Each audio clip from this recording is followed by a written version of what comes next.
cold, ruthless wind, the Normans approach like lions unleashed, ready to conquer, to destroy, to claim what's theirs. Fire burns in their eyes, weapons glint in their hands, lives hang in the balance. The fate of a nation will be decided this day. The war horn sounds across the empty fields, each step of the enemy echoing the call of death. A small village, once peaceful, now faces the storm. Homes, dreams, and lives all threaten to be reduced to ashes. But this battle isn't just about steel and blood. It's a test of courage, endurance, and the spirit of its people. In 895 AD, with a king who wins a war and returns to his kingdom where people rejoice and greet him with open arms, he brings treasures and slaves, and his family, including his son Amleth and the queen, are overjoyed. The king gives Amleth a gold chain from the sea's treasure during a victory celebration. Meanwhile, Jalnr, the king's ruthless younger brother who fought in the war, arrives. The queen, pleased with Jalnr, gives him a drink. At night, the king shows the queen his war injuries and says he wants to make Amleth the new king, but the queen advises not to crown him yet because he is too young and immature, and suggests killing Jalnr first as he might rebel. Later, Amleth is seen immature and weak as his father takes him to a temple outside the kingdom where they act like foxes, and a priest offers them a drink, asking if they are a wolf or a dog, which angers the king. After hearing Amleth's weak response, the king says he believes Amleth is a weak fox and something must be done to make him powerful. After rituals to crown Amleth as king, Jalnr arrives with soldiers and shoots arrows, one hitting the king, who instructs Amleth to flee. Jalnr then kills the king and pursues Amleth. When a soldier arrests Amleth, he slices the soldier's nose and injures him, then flees. Upon returning to his kingdom, Amleth finds Jalnr has taken over and his mother was taken by Jalnr's men. A soldier lying to Amleth says he drowned in the sea, but Amleth is alive. He flees by boat, swearing to save his mother and avenge his father by killing Jalnr. Years later in Russia, Amleth has grown into a powerful warrior who raids villages, kidnaps, and burns houses and children, though he dislikes his warrior's conduct. One night, he meets a strange woman who says Jalnr's son took her eyes, but she can still see him, tells Amleth about his past and future, then vanishes. Amleth learns some warriors will be sold as slaves to Jalnr, so he boards a boat with them. During a storm, he saves a slave girl, Olga, who becomes his friend. They reach an island where Jalnr has settled after killing the king. Jalnr inspects the slaves and recognizes Amleth, but is happy to have strong slaves. Amleth uses a false name. Olga, Amleth, and another slave are assigned to cook and wash clothes while enduring harsh labor. Amleth meets his mother one day. Olga tries to meet Amleth, but soldiers prevent her and take her away. Amleth follows an animal to a cave, where he finds a priest performing a ritual who tells him he knows he is the king's son. He shows him the old priest's skull. It was the same skull of the priest who tested Amleth. After cutting his tongue and beheading him, Jalnr kills him. The current priest was so powerful that he could communicate with the skull. He understands magic and has the ability to bring the skull to life. Amleth approaches the priest for help and advice on how to take revenge on Jalnr. He learns about a sword from the priest. He travels in pursuit of the sword after hearing about it. The sword was in a derelict building, and the skull had told him about this. There was a mummy of a king with that sword there. When Amleth reached out to take the mummy's sword, it sprang to life and attacked him, and they began a long fight. When Amleth takes the mummy into light, he notices that all these are not real, but it was his vision because the real mummy and sword were not moving. He easily snatches it, and the mummy got destroyed once he took the sword. Jalnr, on the other hand, tries to misbehave with Olga. When Olga intervenes, he orders his soldiers to severely punish her because she deserves the same. Here we see Amleth concealing the sword and went to meet Olga. He informs her that Jalnr will be killed soon, and I'll take you out forever after releasing you from here. Later, some people appear and ask Olga to accompany them. The troops of Jalnr take Amleth for a dangerous game in the next scene. It is dangerous in the sense that it has the potential to kill Amleth. Jalnr's army was losing in this game. Jalnr's kid, on the other hand, goes with the intention of winning.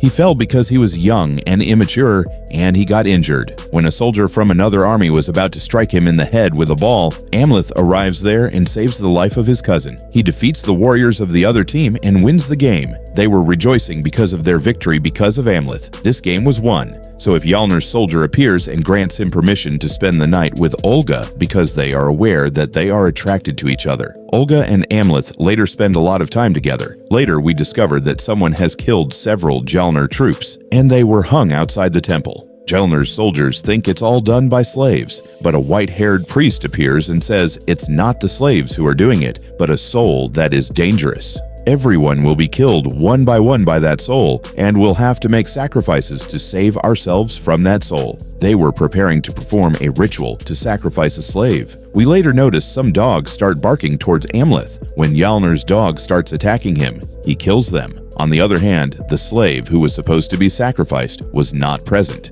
but a special featured man was hanged there to death. It indicates that he had been offered as a sacrifice.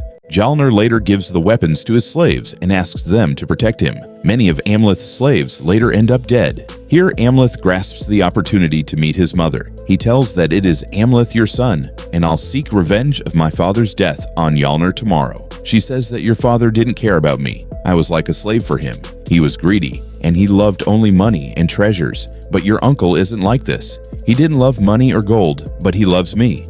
I've taken control of your uncle and have killed your father because he was greedy. The wars he'd won was because of Gelner, not him. Amleth becomes furious and tells her that I'll kill you too with Gelner and his soldiers. No, she adds, since I'm your mother and you adore me, and she wants him to pay attention to her. She says, when you will kill Gelner, I'll be your queen and we'll rule the kingdom together. He flees from there, seeing his mother in this state. While on his way, he kills his cousin Gelner's son and removes his heart. Later, he approaches Olga and requests her to flee, but she replies, no, we won't leave until you finish your goal, which is to kill Gelner. When Gelner learns of his son's death, he suspects Amleth and begins killing his companion. Amleth appears when he keeps a dagger around Olga's neck. He asks him to stop because if he does, he would give him the heart of his son. Then Gelner's men assault him, but he is exceedingly powerful. After attacking to keep them away, he started murdering them one by one. Olga takes advantage of the situation and flees from there. After a long war, finally Gelner's warriors catch Amleth and take him to Gelner. Gelner questions, how could I know this is my son's heart and not anyone else's? Then Amleth answers, because I killed him. After hearing this, Gelner imprisons him. He is cruelly beaten and tortured. All of Gelner's men attend Gelner's son's funeral. Meanwhile, Amleth's father's soul arrives as a flock of crows and frees him up. When Gelner arrives to murder Amleth, he discovers he has vanished. Amleth and Olga are seen together. Olga took Amleth very far from Gelner's reach, and they were married there. They've resolved to stop fighting and live quietly in a relative's home. They board a ship to travel there, and with senses that they're going to have a baby. So he swears to kill Gelner again, because if he doesn't, he'll come for my baby one day, and this is something I don't want. Later, after giving the boat owner a ring, he informs him it is your job to safely transport them to the relative's home. Despite Olga's best efforts, he departs with them and continued on his way. He claims that our son, not me, will be the next king. He jumps into the water to enter Gelner's kingdom. When he arrives there, he notices a large number of people dying on their own because Amleth has taken the sword from them.